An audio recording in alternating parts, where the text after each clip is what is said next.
जैसा कि हमें पता है कि आज जो है हम लोग फोर्स का पार्ट थर्ड है और हम लोग फोर्स के बारे में जान चुके हैं, बहुत सारी चीज़ें जो है जान चुके हैं और उसके पहले हम लोग रिवाइज करके फिर हम आगे पढ़ने वाले हैं कि हाँ सर और आगे जो है फोर्स कितने तरीके के होते हैं और वो कौन कौन से होते हैं। तो हम जैसा कि हमें पता है कि हमें जो फोर्स के बारे में हमने जाना है कि सर फोर्स होता क्या है। तो सर फोर्स का मतलब क्या, फोर्स को कहते किसको है, फोर्स कहते किसको है। तो सर फोर्स का जो फोर्स को जो डिफ़ाइन करते हैं हम, वो कैसे डिफ़ाइन करते हैं, अ पुश और अ पुल से। सर अगर किसी भी चीज़ को या तो हम पुश करें या फिर पुल करें तो उसको क्या कहते हैं, फोर्स कह देते हैं, उसी को हम लोग फोर्स कहते हैं। ठीक है, आपने बता दिया कि सर फोर्स जो है उसको या तो पुश या फिर पुल से हम लोग डिफाइन करते हैं। कोई भी चीज़ है, कोई भी ऑब्जेक्ट है, या तो उसको पुश कर रहे हैं या फिर पुल कर रहे हैं तो उसको हम लोग फोर्स कह देते हैं। दूसरा आता है कि sir what are the effects of forces, effects of force. Sir effects of force में क्या होता है, ये फोर्स है, what are the effects of forces. तो सर आपको मैंने बताया कि सर फोर्स जो है किसी भी मूविंग ऑब्जेक्ट के force can change the speed of an object. ठीक है सर, पहला क्या हुआ कि सर फोर्स जो है किसी के भी स्पीड को जो है वो चेंज कर सकता है। ठीक, और आपको क्या कर सकता है कि सर फोर्स जो है और क्या क्या कर सकते हैं, फोर्स से जो है आप shape, force can change the shape of an object, shape of an object. Object की क्या कर सकता है, वो शेप को भी चेंज कर सकता है। और क्या क्या कर सकता है सर, फोर्स जो है, ये मैंने बताया आपको कि फोर्स जो है what are the effect of forces में, फोर्स जो है स्पीड ऑफ द ऑब्जेक्ट को चेंज कर सकता है। Force can change the shape of an object कर सकता है, ऑब्जेक्ट के शेप को चेंज कर सकता है। इसका एग्जांपल में आप ले सकते हैं रबर के बॉल को ले लीजिए, या फिर आपने देखा होगा या जब रोटी बनते रहता है तो जब उसको गोल रहता है फिर उसके ऊपर बेलन से हम लोग ऐसे करके जब वो चलाया जाता है बार बार तो वो क्या होता है, उसका शेप चेंज हो जाता है। या फिर रबर के बॉल को देख लीजिए, अगर हम लोग उसको जो है कस के प्रेस करके दबाते हैं तो उसके भी शेप में जो है चेंजेस आता है। और भी बहुत सारी चीज़ें हैं जिसको हम लोग दबाने से या फिर फोर्स लगाने से उसके जो शेप है वो चेंज हो जाते हैं। ठीक है, दूसरा है कि सर हमने एक स्पीड ऑफ द ऑब्जेक्ट हमने पढ़ लिया, फिर शेप ऑफ एन ऑब्जेक्ट जान गए कि सर फोर्स से जो है आप स्पीड ऑफ एन ऑब्जेक्ट भी कर सकते हैं। अब क्या हो सकता है सर कि फोर्स से जो है और क्या क्या कर सकते हैं, मैंने आपको ये बता दिया कि force can change stationary object to move. Force जो है स्टेशनरी ऑब्जेक्ट को भी मूव करा सकता है, बिल्कुल करता है। फोर्स जो है क्या कर सकता है कि अगर कोई ऑब्जेक्ट रेस्ट में है तो क्या कर सकता है, उसको जो है मूविंग में ला सकता है। तो हाँ, नाउ इट में change an object move from rest, मतलब अगर कोई ऑब्जेक्ट रेस्ट में है उसको मूव करा सकता है। स्पीड मैंने आपको बता दिया है। और भी क्या क्या कर सकते हैं वो, ठीक है। नेक्स्ट, अब जो है फोर्स सर कि हमने पढ़ा कि सर फोर्स होते कितने तरीके के हैं, तो हमने ये जान लिया कि सर फोर्स होता क्या है। फिर क्या होता है कि सर फोर्स कर क्या कह सकता है, ये हम जान चुके हैं कि सर फोर्स जो है इंटरेक्शन पे डिपेंड करता है। अब मेनली जो है वो फोर्स दो तरीके के होंगे, एक होता है कॉन्टैक्ट फोर्स और एक होता है आपका नॉन कॉन्टैक्ट फोर्स। तो यहाँ पे अगर हम डिस्कस करें कि सर फोर्स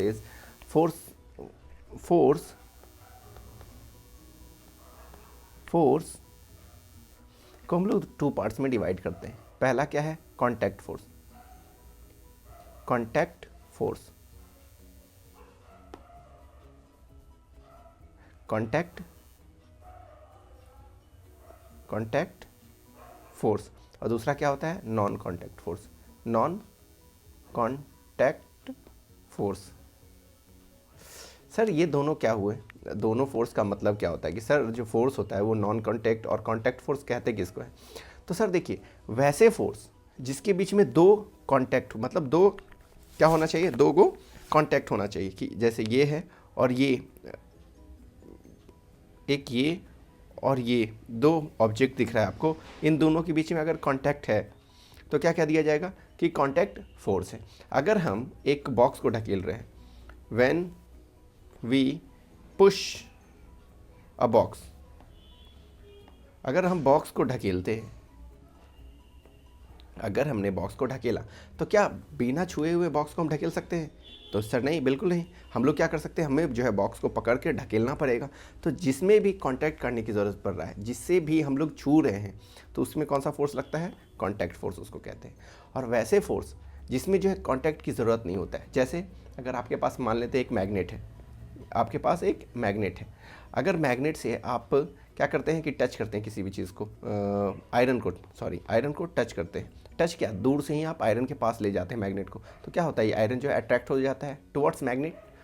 तो इसी क्या समझ में आया कि सर इस वाले फोर्स में जो है आपको जो है कांटेक्ट करने की ज़रूरत ही नहीं है, विदाउट कांटेक्ट ही जो है आप इसको जो है इस पर फोर्स लगा सकते हैं। तो वैसे फोर्स जिस पे बिना कांटेक्ट के भी फोर्स लगाया जा सकता है उसको हम लोग नॉन कांटेक्ट कह देते हैं, और वैसे फोर्स जिस पे हमें कांटेक्ट करना ही ज़रूरी होता है उसको हम लोग कांटेक्ट फोर्स कहते हैं। अब सर कांटेक्ट फोर्स के एग्जांपल कौन कौन से होते हैं, तो चलिए कौन कौन से जो है कांटेक्ट फोर्स में आते हैं। तो आपने एक पढ़ा होगा या फिर जानते हैं, चलो मैं बताता हूँ। एक होता है आपका सबसे important friction, FRI, friction force. अब ये फ्रिक्शन फोर्स मैं बताने वाला हूँ, फ्रिक्शन फोर्स भी, don't worry.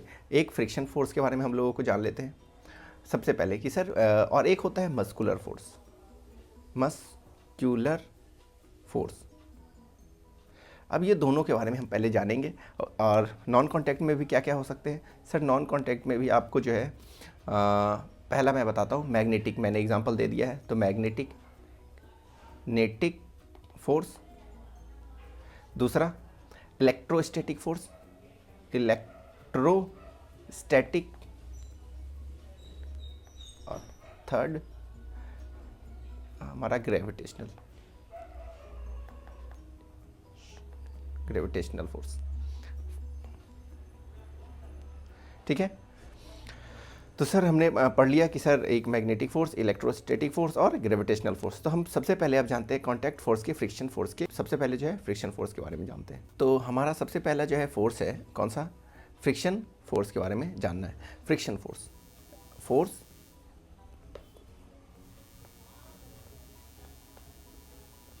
Friction force. Sir friction force कहते किसको है? जैसे आपने देखा होगा कि अगर हम रब करते हैं, व्हेन वी रब आवर हैंड, आवर पाम, अगर हम लोग अपने पंजे को जो है ऐसे ऐसे करके रब कर रहे हैं, तो जब रब कर रहे हैं तब भी जो है क्या हो रहा है, इसके बीच में एक फ्रिक्शन का फोर्स आ रहा है। अगर कोई ऑब्जेक्ट है, जैसे अगर ये बॉक्स है, ठीक है, ये बॉक्स जो है किसी एक सरफेस पर रखा हुआ है, ये मान लेते हैं हमारा सरफेस है, ठीक है।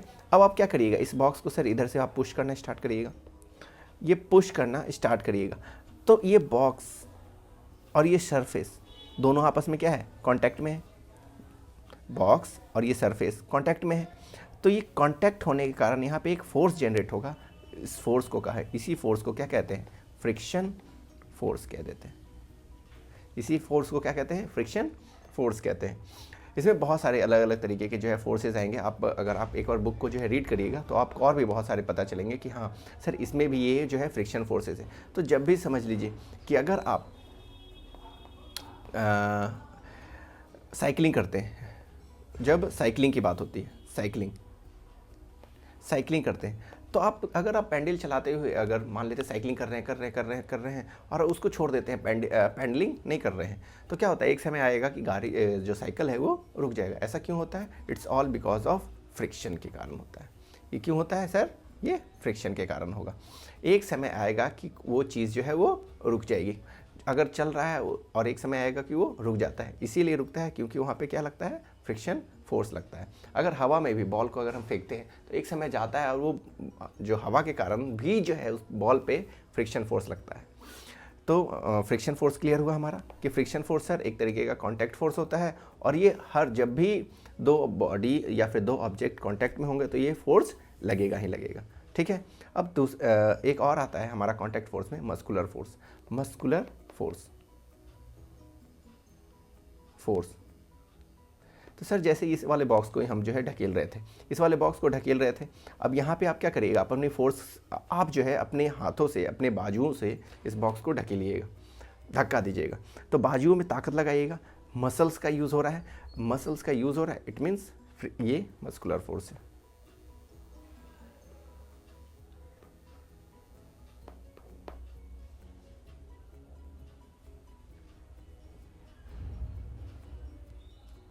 अब है हमारे पास मस्कुलर फोर्स, तो हमने क्लियर कर लिया है। यहाँ पे बहुत सारी चीज़ें लिखी गई हैं कॉन्टैक्ट फोर्स और नॉन कॉन्टैक्ट फोर्स के बारे में। A ball rolling along the ground go slowly down and initially comes to the rest. क्या लिखा गया कि बॉल है, वो धीरे धीरे धीरे धीरे धीरे धीरे धीरे धीरे, या फिर ये ग्राउंड पे है, बॉल धीरे धीरे धीरे धीरे धीरे धीरे क्या होता है, एक समय आकर के रुक जाता है। ये क्यों रुकता है? It's all because of friction. तो यही लिखा गया है कि the force responsible for change the state of motion of an object in all these example, this is called friction.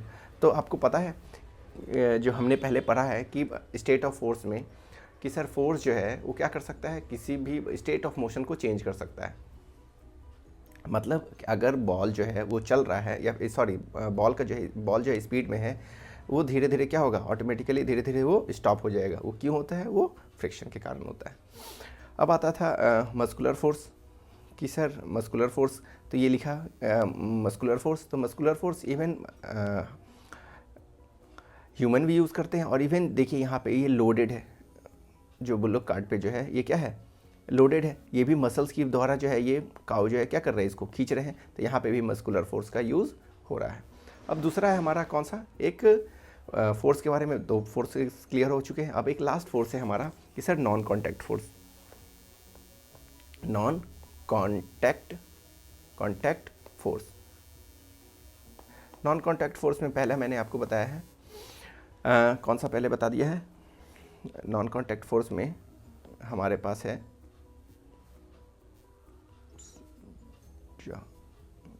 एक मिनट। तो नॉन कॉन्टैक्ट फोर्स में मैंने आपको बताया है नॉन कॉन्टैक्ट फोर्स, तो नॉन कॉन्टैक्ट फोर्स में जो है सबसे पहले हम लोग पढ़ते हैं magnetic force. Magnetic force sir iron nail का एग्जांपल ये थे कि when we have a magnet और वी वांट टू अट्रैक्ट, या we have a magnetic force के बारे में डिस्कस कर रहे थे। सर मैग्नेटिक फोर्स एक तरीके का कौन सा फोर्स होता है, नॉन कॉन्टैक्ट फोर्स होता है कि अगर हमारे पास मैग्नेट है और मैग्नेट के द्वारा, मैग्नेट के कारण कोई भी चीज़ अगर अट्रैक्ट हो रहा है, वो this types of force is known as magnetic force. अब आता है दूसरा कि सर एक तो आपने बता दिया मैग्नेटिक फोर्स, दूसरा क्या होता है, तो सर दूसरा है हमारा electrostatic force. Electrostatic force, what is this sir, electrostatic force. अब जैसे देखते हैं इलेक्ट्रोस्टैटिक फोर्स का मतलब हो गया कि सर जो force exerted by a charge body to an another charged और uncharged body, this is known as electrostatic force. कि जो फोर्स, क्या लिखा है कि the force exerted by a charged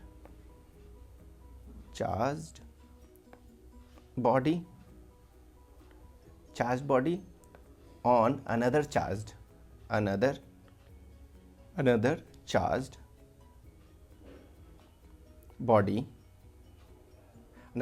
body or uncharged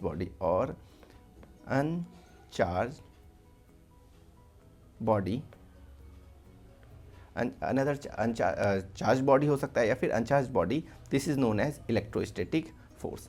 मतलब क्या हुआ सर कि अगर मान लेते किसी के पास प्लस चार्ज है और किसी के पास क्या है, नेगेटिव चार्ज है, तो क्या करेगा, ये दोनों के बीच में फोर्स लगेगा, अट्रैक्टिव फोर्स। यहाँ पे प्लस प्लस है तो यहाँ पे अट्रैक्टिव फोर्स लगेगा। अगर ये दोनों चार्ज सेम होते हैं तो रिपल्सिव लगता है, वो अलग चीज़ें हैं। लेकिन अगर कोई फोर्स ड्यू जो फोर्स लग रहा है वो बिकॉज ऑफ चार्ज के कारण लग रहा है। किसके कारण लग रहा है? चार्ज बॉडी के कारण। तो उसको क्या कह दिया जाएगा? इलेक्ट्रोस्टैटिक फोर्स कह देंगे उसको। अब लास्ट हमारा है एक और फोर्स बच गया जिसका नाम है ग्रेविटेशनल फोर्स। ग्रेविटेशनल फोर्स कहते हैं। अब ये क्या है सर? Gravitational force. सर हम बैठे हुए हैं या फिर हम चलते हैं, सॉरी कोई भी चीज़ को अगर हम ऊपर से फेंकते हैं वो सीधे क्या होता है? नीचे आकर के गिरता है। क्यों गिर जाता है? कोई भी चीज़ जो है अगर हमारे हाथ से छूटा वो क्या होगा? वो नीचे आकर के गिरेगा। It's all because of the gravity. तो जी ये क्यों होता है सर? ग्रेविटी के कारण होता है। तो सर कोई भी ऑब्जेक्ट अगर वो अट्रैक्ट होता है towards the earth, this is known as gravitational force. It means what? Every objects in universe, whether it is small or large, exert force on every other object. This is known as the gravitational force. जैसे मान लेते हैं तो gravity और gravitational force में अंतर है sir. दो चीज़ें हैं। एक है ग्रेविटी, हम जो ऊपर ऑब्जेक्ट को फेंकते हैं वो नीचे गिरता है, तो it's all because of the gravity. और लेकिन ग्रेविटेशनल फोर्स क्या होता है कि ये दो जितने भी ऑब्जेक्ट्स हैं हमारे आसपास, हम हैं चाहे आप हैं, चाहे ये बुक, कॉपी, पेन, जितने भी चीज़ हैं, हम पे फोर्स लगा रहा है और हम उन पे फोर्स लगा रहे हैं। तो इसको क्या कह देते हैं? एक तरीके का फोर्स लगता है जिसको कहते हैं ग्रेविटेशनल फोर्स। जैसे मान लेते हैं एक बहुत बड़ा ऑब्जेक्ट है, जैसे ये हमारे पास क्या है? अर्थ है और यहाँ पे क्या है? मून है। तो ये तो बहुत बड़े बड़े ऑब्जेक्ट हैं। तो क्या कर रहा है कि अर्थ जो है ये मून पे भी जो है फोर्स लगा रहा है, इसको खींचना चाहता है, और ये मून जो है इस अर्थ को खींचना चाहता है। सोच रहे हैं? तो इन दोनों के बीच में जो फोर्स लग रहा है वो ग्रेविटेशनल फोर्स है। मतलब जितने भी ऑब्जेक्ट्स इस अर्थ पे हैं चाहे अर्थ के बाहर है, वो आपस में एक फोर्स लगाते रहते हैं। उस फोर्स को कहा जाता है ग्रेविटेशनल फोर्स। और अगर हम कोई भी चीज़ को ऊपर फेंकें और कहीं से भी कुछ भी फेंकें और ये नीचे की ओर आ जाता है, तो जो अर्थ किसी चीज़ को खींचे हुए है, पकड़े हुए, मतलब खींच रहा है, अट्रैक्ट कर रहा है अपनी तरफ, वो it's all because of the gravity. और जो हमारे तरफ खींचता है, मतलब मून को खींच रहा है, चाहे किसी और पे जो है फोर्स लगा रहा है, उसको ग्रेविटेशनल फोर्स कहते हैं। तो ग्रेविटी और ग्रेविटेशनल फोर्स थोड़ा सा डिफरेंस है। ग्रेविटी जो है अर्थ के पास है और सारे के सारे मून जितने भी चीज़ें हैं वो आपस में जो है फोर्स लगा रहे हैं, उसको हम लोग ग्रेविटेशनल फोर्स कहते हैं। एंड वेट, ठीक है। और अगली बार हम लोग नेक्स्ट जो है हम लोग अब प्रेशर के बारे में जानेंगे। Okay, thank you.